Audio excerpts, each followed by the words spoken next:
Dans VIP cette semaine, une véritable star du continent africain. C'est une star, je peux vous le dire, parce qu'on a eu du mal à la voir, mais on l'a enfin rattrapé.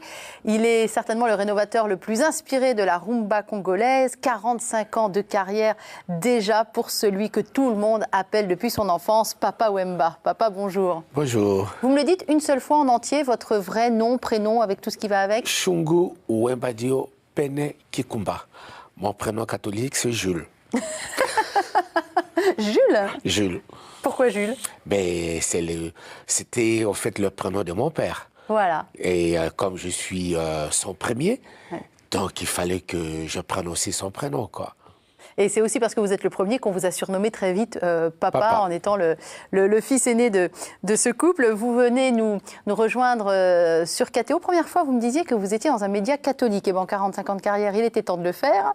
Votre nouvel album, Papa Wemba, maître d'école. Pourquoi maître d'école? À chaque fois qu'on me pose cette question, je rigole un peu, quoi, parce que bon, c'est vrai que c'est difficile de me faire comprendre comme ça, quoi. En fait, je trône depuis plus de 3 décennies et demie au-dessus d'une institution qui s'appelle Moloka et Viva la Musica, et qui a vu défiler bon nombre de musiciens, de chanteurs congolais aujourd'hui qui font l'honneur et le bonheur de la rumba congolaise, quoi. Alors c'est pourquoi je me définis comme étant le maître de cette école absolue, quoi. Le patriarche, un peu. Le patriarche, quelque part, oui. Celui qui régit un petit peu les choses et tout ce qui a trait à la rumba congolaise. Bon, je fais le pont puisque nous l'avons hérité aussi de quelque part. Il y a eu nos aînés, il y a eu nos parents, et que nous aussi, nous sommes en train de le léguer aussi à la jeunesse qui vient aujourd'hui, quoi. Comment vous définiriez la rumba congolaise à quelqu'un qui ne connaît pas du tout, qui va le découvrir dans cette émission? En fait, au départ, la rumba, c'est une danse.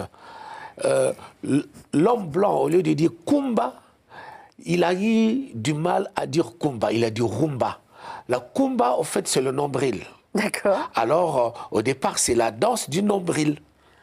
C'est un couple qui danse tranquillement, mais bon, les deux nombrils se croisent. Oui, comme c'est très ça, collé quoi. serré quand même. Oui, collé serré. Bon, voilà, collé serré. Et puis par après, bon, comme je disais, que l'homme blanc, il a eu du mal à dire kumba. Il a appelé directement rumba. Donc c'est devenu une danse. Et par après, c'est devenu un vrai style musical que nous défendons jusque-là, quoi. Avec bonheur, avec plaisir, bonheur. Et puis dans le monde entier. Et quand je disais qu'on a vu un mal fou à vous avoir, c'est pas contre votre volonté, c'est juste que vous êtes en voyage en permanence. Ah ouais, entre 2 avions tout le temps. Ouais, entre l'Europe, l'Afrique. J'ai vu qu'à un moment dans votre carrière, le Japon avait beaucoup compté aussi. Ah oui, Qu'est-ce que ça a été le Japon pour vous? C'était une découverte, c'était aussi à la fois un plaisir pour moi d'aller au pays du soleil levant. Dans une culture qui est très différente de la vôtre. Qui n'a rien à voir, quoi. 2 extrémités différentes, quoi. Et j'ai eu du plaisir, moi, j'ai eu du plaisir. Et puis, il y a eu un bon nombre de Japonais qui sont venus m'écouter et qui m'ont applaudi. Et qui ont copié ce que j'étais en train de leur donner, quoi. Et jusque-là, bon, il y a toujours des Japonais là qui parlent Lingala. Lingala, c'est une langue qui est parlée dans mon pays et aussi qui aiment ce que je fais. C'est vrai qu'ils sont des gens très cultivés, très ouverts à toutes les influences du monde entier. Les États-Unis aussi les États-Unis plusieurs fois ont eu une influence aussi, une importance pour vous. Qu'est-ce que vous avez trouvé là-bas? Bon, les États-Unis, quand même, bon, c'est parmi les continents où n'importe qui pourra y aller et visiter, quoi. Donc, je n'ai pas la prétention de dire que je connais tous les États-Unis, mais bon, je suis allé quand même aux États-Unis, en Amérique. Influencé aussi artistiquement, musicalement? Bon, les rhythm and blues. Le blues, bien que ça vient de l'Afrique, mais ça a été propulsé aux États-Unis, quoi. Donc c'est comme le boomerang. Donc voilà. Moi, c'est le blues, quoi. C'est le blues parce que le blues, c'est le cœur qui parle. Et à chaque fois que vous revenez chez vous, qu'est-ce que vous retrouvez avant de repartir sur une prochaine destination? Quand je rentre chez moi à la maison, ben, je retrouve ma ville. C'est surtout l'odeur.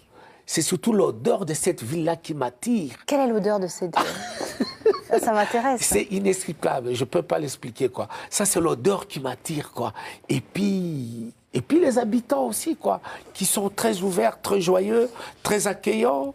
Et très assidus à KTO, donc je voudrais quand même les saluer, les habitants de votre beau pays, parce qu'on est très très suivis là-bas. Ah oui, et au vous départ. Recevoir, c'est aussi une manière de rendre hommage à votre pays et à tout ce continent magnifique, parce qu'au continent départ, africain. c'est un pays catholique, hein. Ouais. C'est un pays catholique, c'est pas un pays laïque, quoi. C'est un pays catholique au départ, quoi.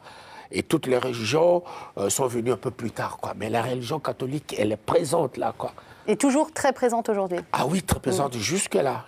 Et pour vous, c'est important? Ah ben oui. Moi, j'ai fait mes études dans ça. Mes parents, ils m'ont éduqué avec une rigueur chrétienne, quoi. Bien que mes parents, ils étaient des protestants, mais ils ont voulu à ce que moi, leur fils, aille dans une école chrétienne catholique. D'accord. C'est un drôle de choix que vous avez compris? Et ce n'est que par après que j'ai compris, parce que ma maman voulait à ce que je connaisse bien Dieu. Et ma maman, chaque fois, elle m'a incité d'aller chaque fois, tous les matins à l'église, quoi. Tous les matins à l'église. Je n'ai pas eu mon baptême à mon jeune âge. Ce n'est que quand j'ai eu mes 6 ans que maman a voulu que je prenne mon baptême, quoi. Et puis, à 10 ans, c'est là où j'ai fait ma première communion. Et je suis resté assez longtemps comme ça, enfant de cœur. Enfant de cœur. Et quand, dans la ville de Kinshasa, ex-Léopoldville, il n'y avait pas encore vraiment des églises qui étaient bâties, quoi. Des prêtres, ils nous faisaient des messes à ciel ouvert. Ça, c'était quelque chose, quoi. Ça vous a structuré finalement, ça vous a donné un socle solide sur lequel vous êtes revenu des années plus tard. On parlera de votre rencontre peut-être avec Dieu un peu.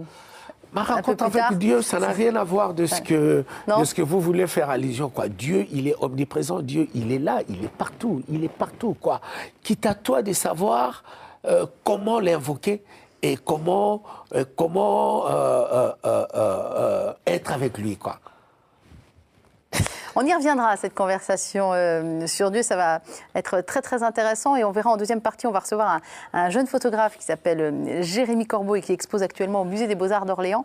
On aura une discussion à ce sujet-là sans doute très profonde et intéressante. Je voudrais qu'on écoute quand même votre musique, qu'on regarde vos clips Papa Wemba pour démarrer cette émission. Je vous propose de commencer avec Africain comme toi, ça vous va ? Où j'interpelle l'homme africain, quoi. Je dis, tu dois savoir te prendre en charge, quoi. Laisse chaque fois, ne te laisse pas chaque fois quémandeur comme ça avec la main tendue tout le temps. Et j'y vais très loin en disant que Barack Obama, attention, vous êtes un Africain. Nelson Mandela, Africain. Et Gaddafi, Africain. Je cite aussi quelques noms des leaders comme ça que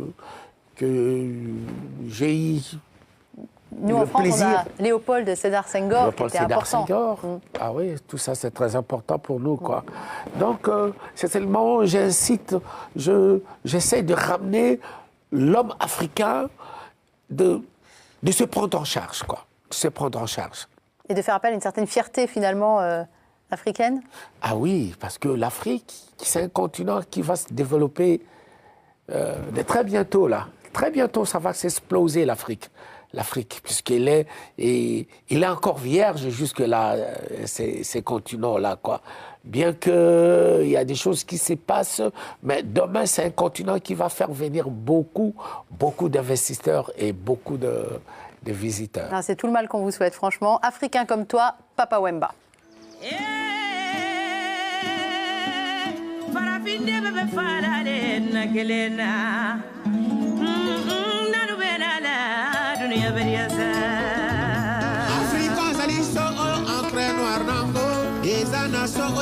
Berceau de l'humanité, tu n'as pas à te présenter, juste ta couleur identifie ta source.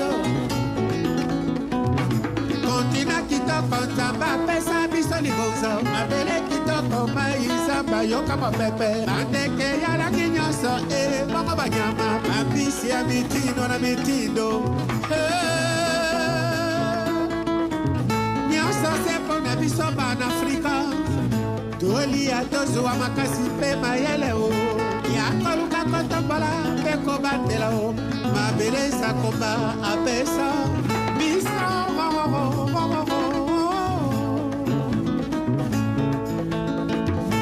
soki odefendre mabele na yo te dis-toi à ta place bakosala yango mais sache-le ekozala se bapanzi yo batalaka se mabumu na bango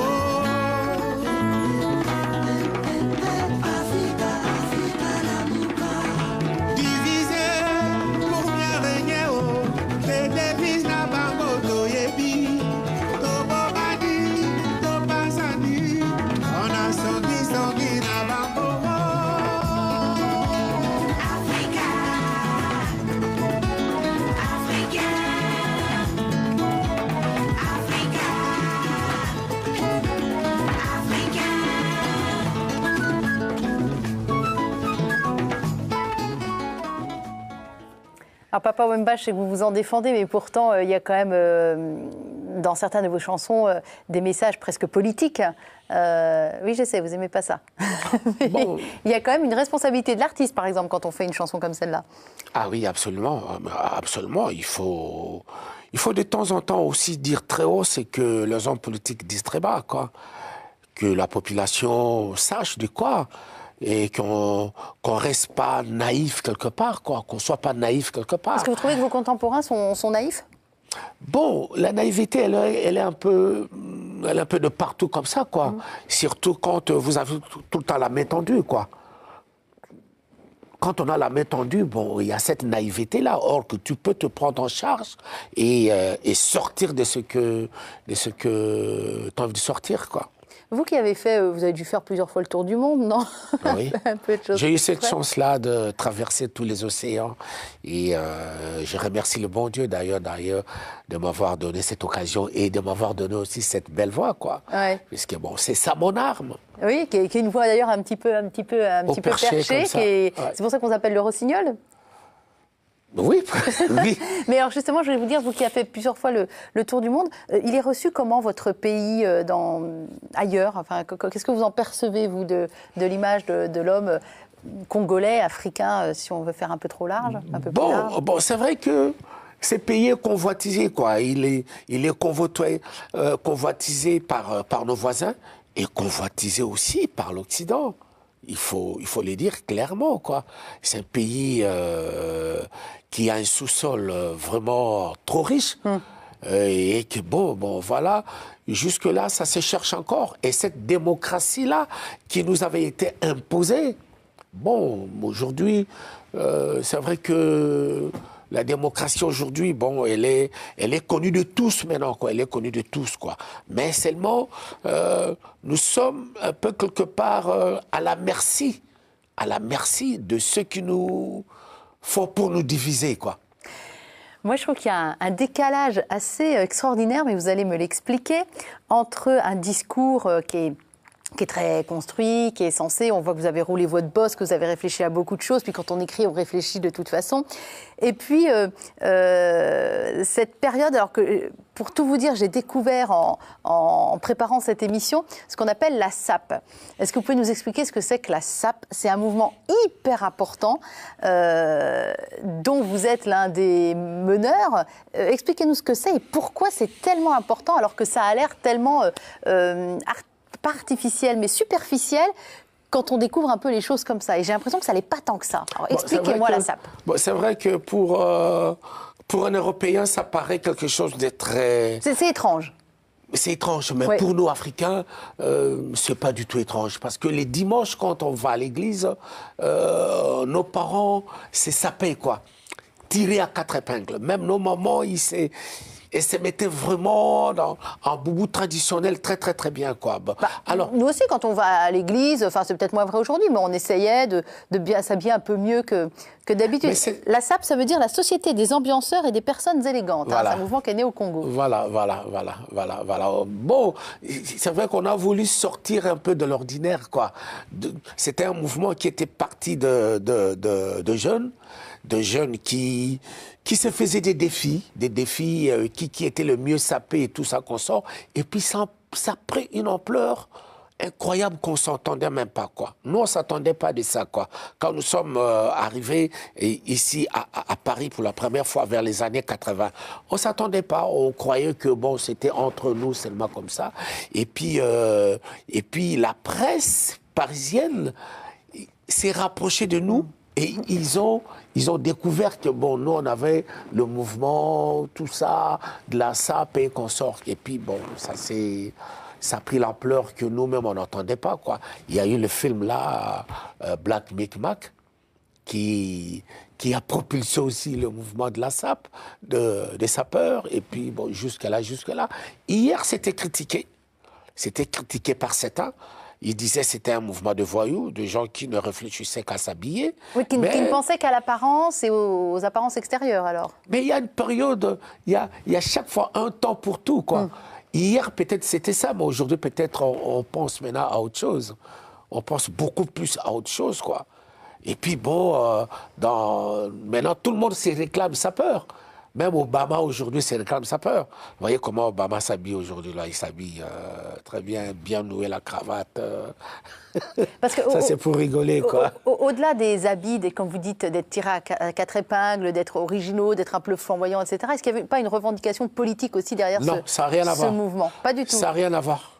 Ça n'a rien à voir. C'était pas une manière de s'exprimer un petit peu différemment? Non, du tout. Même quand à l'époque, le maréchal Mobutu nous avait décommandé de recourir à l'authenticité, ça n'avait rien à voir contre ce que le maréchal nous avait recommandé, quoi. Juste un mouvement de jeunes qui voulaient se faire voir et puis voilà, quoi. Et aujourd'hui, vous êtes toujours le prince de la SAP, vous êtes toujours dans ce... J'aime. Dans ce mouvement. Quand j'ai dit que j'aime, j'aime, quoi, parce que, bon, ça me colle à la peau, hein.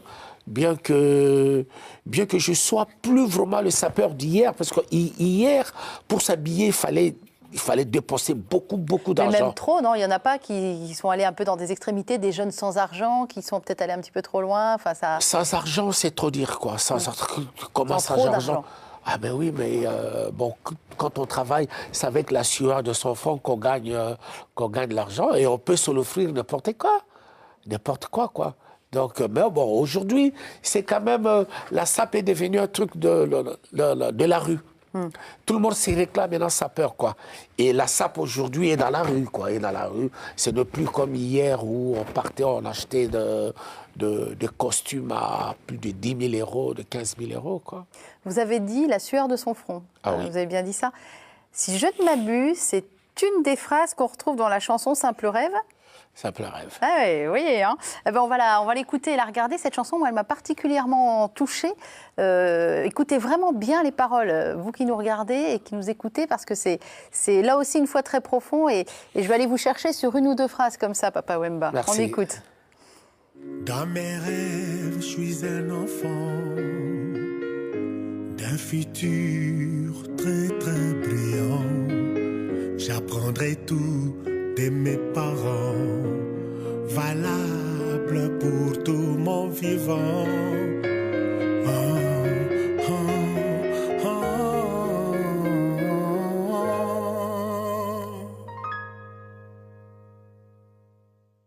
Dans mes rêves, je suis de l'argent, avec odeur, mais de l'honneur.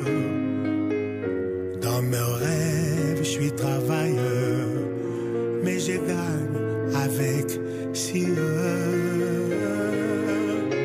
Dans mes rêves, je suis une église, sans pasteur qui se déguise. J'en ai peur qu'à le chapitre m'éloigne de l'esprit.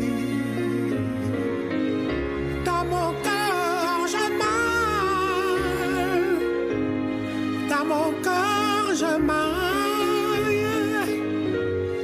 dans l'effort, je crève, car ce n'est qu'un simple rêve. Passina motema, gai passina motema, passina motema, pois anangosi. Un très joli titre qu'on retrouve sur votre dernier opus, Maître d'école. Dans mes rêves, je suis un enfant, je suis de l'argent, mais on entend bien de l'argent qui a une bonne odeur, l'argent durement gagné. Je suis une église aussi. Vous pouvez approfondir un petit peu tout ça? Bon, en fait, ce n'est qu'un rêve, quoi. C'est vrai que tout le monde est permis de rêver, quoi. Moi, je n'ai fait que me rapprocher un peu de tout ce que touche l'homme, l'être humain, quoi. Il pourra se dire, bon, voilà, dans mes rêves, je me suis vu que, voilà, je suis devenu un homme riche. Il pourra se dire, bon, voilà, dans mes rêves, c'est vrai qu'on est enfant, mais on est appelé demain de grandir. Mais de grandir comment? C'est avec le soutien de ses parents. Et dans mes rêves, bon, je suis travailleur, mais je gagne cet argent avec la sueur de mon front, quoi. Donc, c'est un peu tous ces exemples-là que j'ai essayé, moi, de rassembler pour... Et une église? L'église, en fait, il est maintenant, aujourd'hui, dans nos pays, nous vivons un tas de choses, quoi. Hier, il n'y en avait que 2-3 églises, quoi. 2-3 religions plutôt, quoi. Mais aujourd'hui, il y a plein de religions qui naissent au jour et lendemain, quoi. Mais quel genre de discours ces pasteurs-là nous amènent, quoi? C'est quel genre de discours ces pasteurs-là nous disent, quoi, de temps en temps? C'est là où je me suis vraiment arrêté, quoi, arrêté, pour dire que, bon, voilà, seul Dieu est vivant et nous devons regarder Dieu, quoi. Nous devons le contempler, nous devons prier pour Dieu. Alors, ça fait au moins 2 fois qu'on parle de Dieu. Est-ce que vous êtes d'accord pour qu'on parle de ce passage où vous êtes parti quelque temps en prison et où Dieu est venu vous visiter? Vous le dites tel quel, vous l'avez raconté d'ailleurs dans une chanson qui s'appelle Numéro d'écrou. Oui. Bon. Racontez-nous un peu cette histoire incroyable, parce que c'est... En fait, là, mon art a repris le dessus, quoi. J'aime plus revenir dans tout ça, quoi. Mon art a repris le dessus. J'étais tout seul dans ma cellule pendant 3 mois et demi. Et j'avais chaque fois envie, moi, de sortir de là. Alors, vous inquiétez pas, il n'a tué personne. Hein. De sortir de là, quoi. De sortir de là. Ouais. Et, il y a un rossignol en cage. Et je sais qu'à mon fort intérieur, j'ai été visité, quoi, mais par un être que je n'avais pas palpé, que je n'avais pas vu, quoi. Et pour moi, dans ma tête, c'était Dieu qui m'avait visité, quoi. Et cette nuit-là, j'étais comme qui dirait un enfant. Et ça m'a fait du bien, parce que quelques jours après, bon, j'étais sorti de là où j'étais en liberté. Qu'est-ce que ça a changé à votre vie? Non pas le passage en prison, mais cette visite intérieure. C'est difficile à expliquer ça en 2 mots comme ça, parce que c'est un truc un peu personnel et ça m'a mis en confiance, quoi. Et je n'hésite pas aujourd'hui de dire que voilà, je suis un élu de Dieu, quoi. Je n'hésite pas de le dire ouvertement comme ça, quoi. Parce que quand j'ai été visité, et tout ce que j'ai vécu, c'est personnel. Mais quand on est un élu de Dieu, comme vous dites, ça donne des devoirs peut-être? Ou une mission? Une conduite. Une conduite. Une conduite et puis un devoir. Et puis un devoir aussi, quoi. Parce que bon, c'est vrai, quand on embrasse Jésus, on ne peut pas faire la mi-chemin avec, quoi. Il faut aller avec lui jusqu'au bout, quoi. Et moi, c'est cette mission-là que j'ai, c'est d'aller avec Jésus.